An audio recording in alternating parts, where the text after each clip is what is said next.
ఇక varicose veins నుండి విముక్తి పొందండి. ఎవిస్ వాస్కులర్ సెంటర్ ఇప్పుడు మన KPHP లో గ్రాండ్ ఓపెనింగ్ ఏప్రిల్ 4వ తేదీన. నిత్యం కోర్టులో నేరపూరితమైన వాదనలు వింటూ అక్రమార్కులకు, దుర్మార్గులకు, నేరస్తులకు శిక్షలు విధించే న్యాయమూర్తి ఓ అభాగ్యురాలి అవస్థ తెలుసుకొని నేరుగా ఆమె దగ్గరికి వచ్చి ఆదుకున్నారు. జడ్జిగా కోర్టులో బాధితులకు న్యాయం చేయడమే కాదు, సమాజంలో పౌరురాలిగా సేవ చేయడం తన బాధ్యత అంటున్నారు ఆ న్యాయమూర్తి. ఏంటా కథ తెలుసుకుందాం ఇప్పుడు.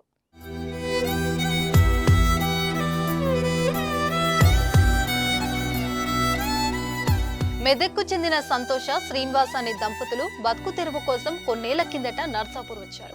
నిరుపేదలైన వారికి అద్దె ఇంట్లో ఉండటం భారమైంది. అయితే నర్సాపూర్లో దివ్యాంగ విద్యార్థుల కోసం ఓ భవనం నిర్మించ తలపెట్టి మధ్యలోనే ఆపేశారు ప్రభుత్వ అధికారులు. అసంపూర్తిగా నిర్మించిన భవనంలోనే ఈ దంపతులిద్దరూ తలదాచుకుంటున్నారు. శ్రీనివాస్ ఓ హోటల్లో పనిచేస్తూ సంతోష కూలి పనులకు వెళ్తూ కాలం వెళ్లదీస్తున్నారు. అయితే ఇటీవల సంతోష తీవ్ర అనారోగ్యానికి గురై మంచం పట్టింది. ఆసుపత్రిలో చూపించేందుకు డబ్బులు సరిపోక భర్త శ్రీనివాస్ భార్య సంతోషను వదిలిపెట్టి అడ్రస్ లేకుండా వెళ్లిపోయాడు.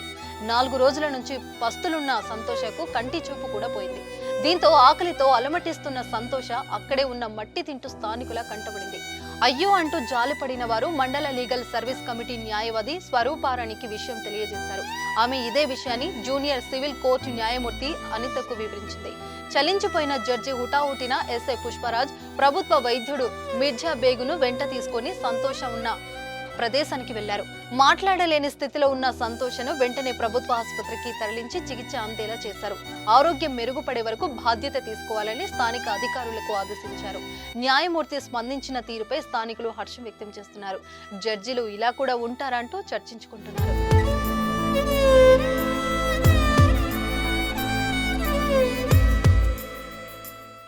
సుమన్ టీవీలో మీ పర్సనల్ అండ్ బిజినెస్ ప్రమోషన్స్ కోసం కింది నెంబర్కి కాంటాక్ట్ చేయండి.